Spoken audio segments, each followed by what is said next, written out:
Hi, it's Chef Alfi, and we're about to get started.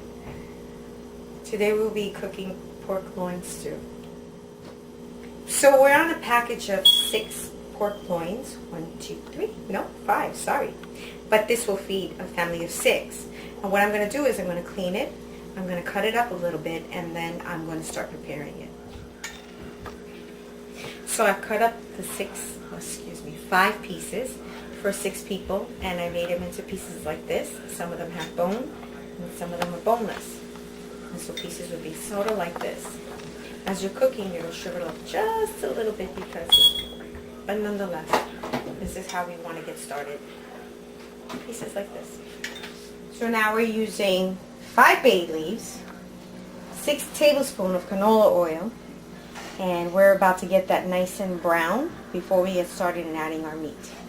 Okay, so now our bay leaves are nice and brown, and the reason why we want to get them brown is so that the oil takes on the flavor of the bay leaves. And now I'm going to add my meat. The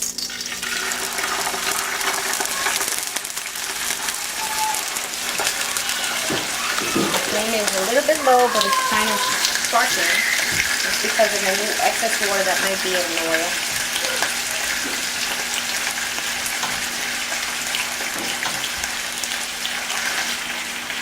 So I want to bring my bone to the center.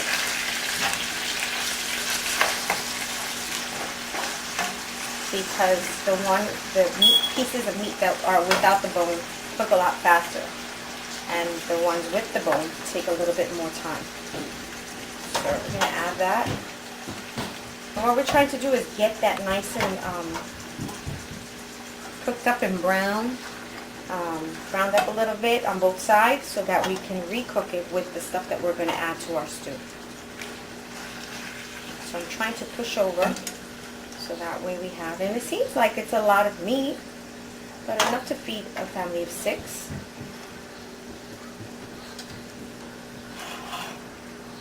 And leave that in order to cook on both sides.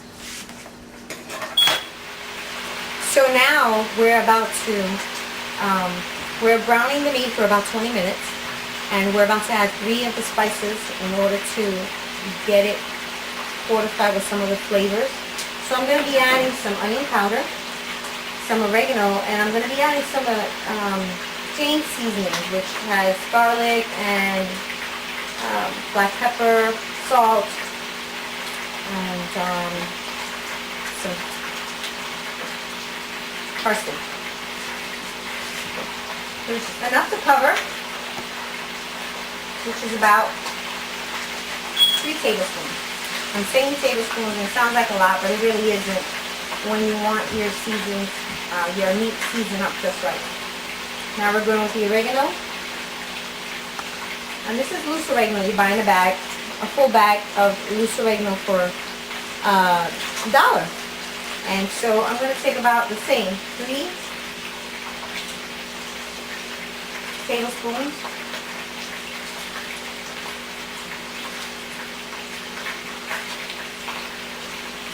And I'm going to add some of this Jane seasoning, which has the garlic.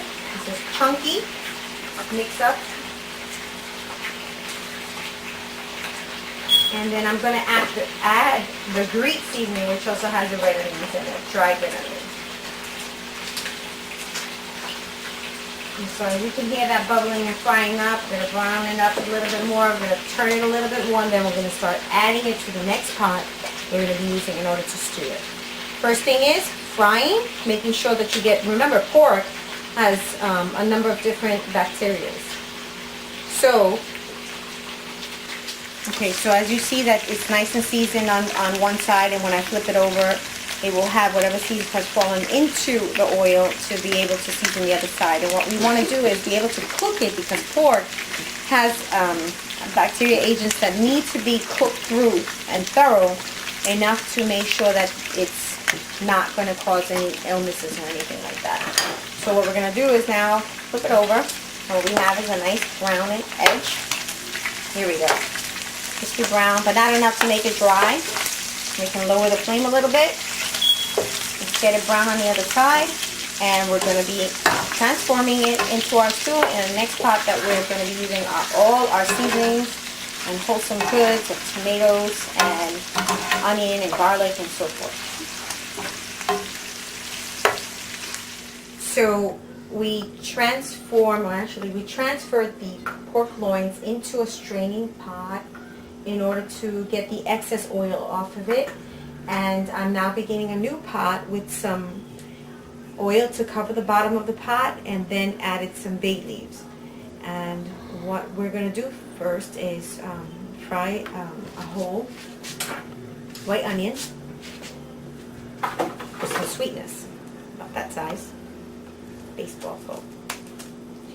And then we're going to be adding some garlic, which we have chopped here. One whole garlic. Some people do 1 clove of garlic. I don't ever see that as something being healthy enough in order to incorporate in your system. But nonetheless, I use a whole garlic in order to fortify whatever the expression of the meaning of having garlic in your system is. So let's begin frying. I'm going to be adding some sofrito that I made. I'm going to be adding some oregano. I'm going to be adding some black pepper, and I'm going to be adding some garlic powder. Not too much, because I'm going to incorporate some chopped garlic that I told you earlier about.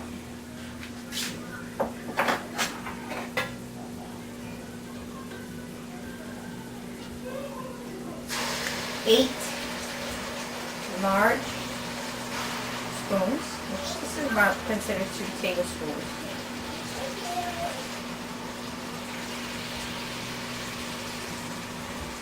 So that would be 8 tablespoons of sofrito, 4 of these.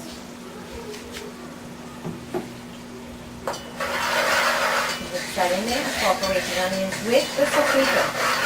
In my sofrito, I have cilantro, culantro, a little bit of salt, olive oil.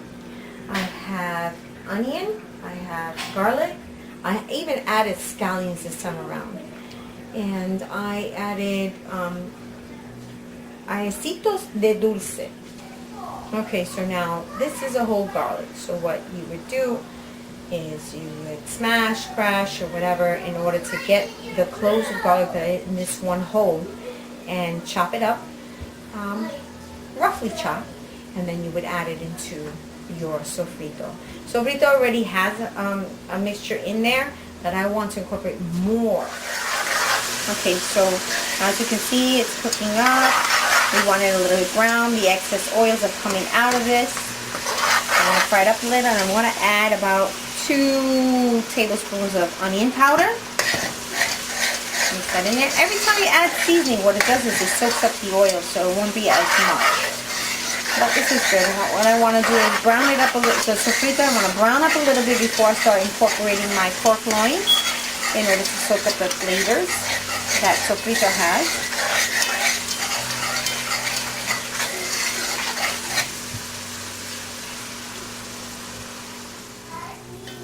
So now, as you can see, I have the sofrito. It's cooking up. It's sticking to the bottom, and now the excess oil is coming up on top. And what I want to do is I want to add my pork loins to incorporate the flavors. So now what it's doing is on one side it's taking up the sofrito, and we're about to flip it in a few minutes and incorporate the other side. And so we flipped it over, and as you can see, it's taking on the color and the flavors of the culantro, the cilantro, the sofrito. And I'm going to add some seasonings. So we're going to add some black pepper, 1 tablespoonful black pepper. I am going to add some garlic powder, probably about a teaspoonful.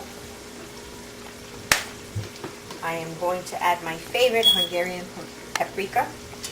It just has something about it, just has a better taste than other brands.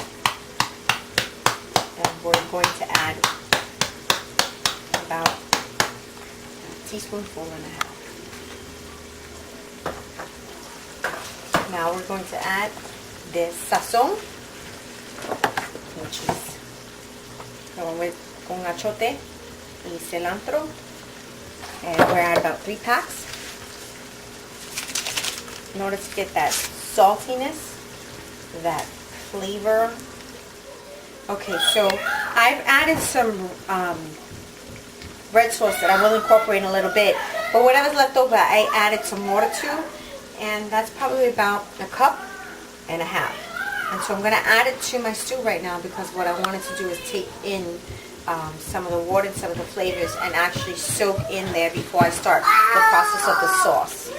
And so now it's stewing in the water, in the sofrito, and all the spices that are incorporated into the stew. And we're going to let that simmer, or actually boil down, as we would say, for about 7 minutes. Okay, so now we're going to be using a ladle, and I'm going to use about 6 scoops in the ladle. And what I did is I incorporated the sauce together, and what I used was fresh tomatoes. You can use either beef tomatoes or plum tomatoes, and I put them in the blender with some roasted red peppers and onions and a little bit of olive oil, some salt, and every now and then when I get a chance to, if I can incorporate some thyme, I use it in there as well.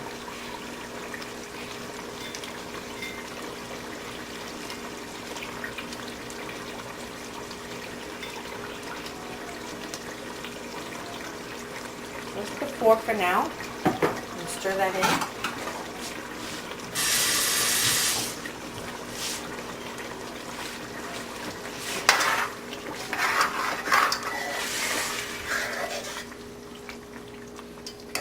And that sauce will allow, as we're stewing it, it will allow for the meat to soften, and also to incorporate all the tomato saucy juices that it would give off, and as well as excess water that comes out of the tomatoes, allowing for the meat to get even softer. And what we're going to do is we're going to cover it. So I'm going to add, last but not least, potatoes and the chicken bouillon, and I use Maggie's, 1 cube, 1 large cube. And what I do is just break it up so that it can easily melt in there, and add my potatoes, different cuts. These are 3 large potatoes.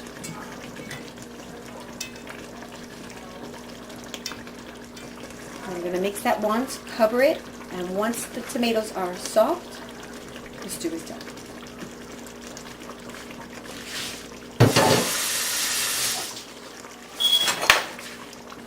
One quick stir.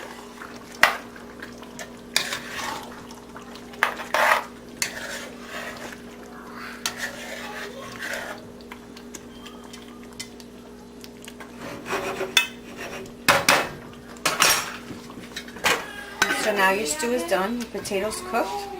As you can see, it's like butter, cuts smoothly. Your meat is done. You have sauce. And we're going to just put it together with some arroz con gandules, or you can put it together with some white rice, however you wish.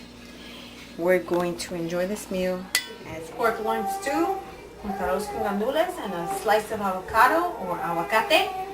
Ready to go. Who's hungry?